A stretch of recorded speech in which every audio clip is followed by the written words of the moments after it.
Paalam sa lahat na confirmed na na si former Yusek Cathy Cabral ang nakitang labi doon sa ilalim ng bangin doon sa Tuba, Benguet. Siya ay isinagawa ng isang autopsy at DNA swab, at unofficially yung DNA swab ay lumabas na siya talaga yon, plus the fingerprints plus the identification of the family. Yan. At lumalabas rin na consistent sa investigation sa follow-up investigation. Number one, walang sa kotse, walang signs of struggle. Yun, oh. Walang blood stains. Number two, ang autopsy ay consistent with blunt force trauma from a high fall. A fall, oh. From a fall. Nakahulog. Number three, mag-isa talaga siya sa lugar na yon nung binaba ng driver. Walang witnesses. Walang witnesses, pero it turns out nung umaga sinubukan niya na. Nakita lang ng pulis, kaya umatras siya. Pero nung bumaba siya, parang pagbaba kasi ng driver ng 2 kilometers down para magpagasolina, pagbalik ng driver hindi na siya nakita eh.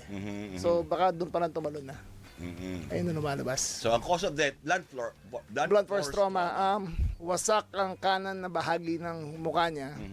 Bali ang kamay, bali ang tuhod, at saka dito sa likod basag, at saka yung kanyang ribs ay nag-linkage ay shattered towards the internal organs. So Medyo mataas talaga, mga 30 meters. 30 meters eh. Yung, 30 meters, sir. Tsaka pure rock.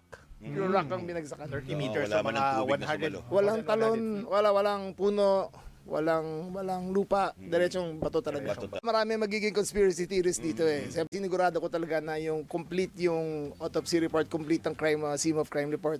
Pati yung time in and time out yun ng hotel, nakuha na rin namin CCTV. Pumasok siya doon mag-isa, lumabas siya mag-isa. Wala, mag-isa po siya. Secured, sir, yung hotel. Kasi, Naka-tape siya ngayon, it's considered a crime scene. May nakitang dalawang bag na puro papeles, pero hindi pa pwede pasukin. So, siguro mami na yung hapon makukuha na namin yung warrant. Pwede namin makuha yung nasa loob.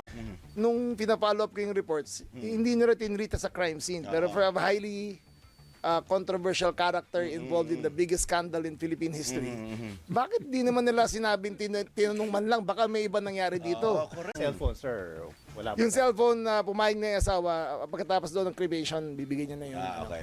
Malabas po ngayon mga litrato na nag-selfie si Manong driver, nag-selfie. Pero totoo po yung picture na yun. Totoo yun. Pero tinituring na ang driver ngayon na person of interest. Yes, person of interest siya. According to ICI, mga 1,000 individuals involved eh. So, dapat alam kagad nila kung may mangyaring ganyan, is to preserve the scene of the crime first.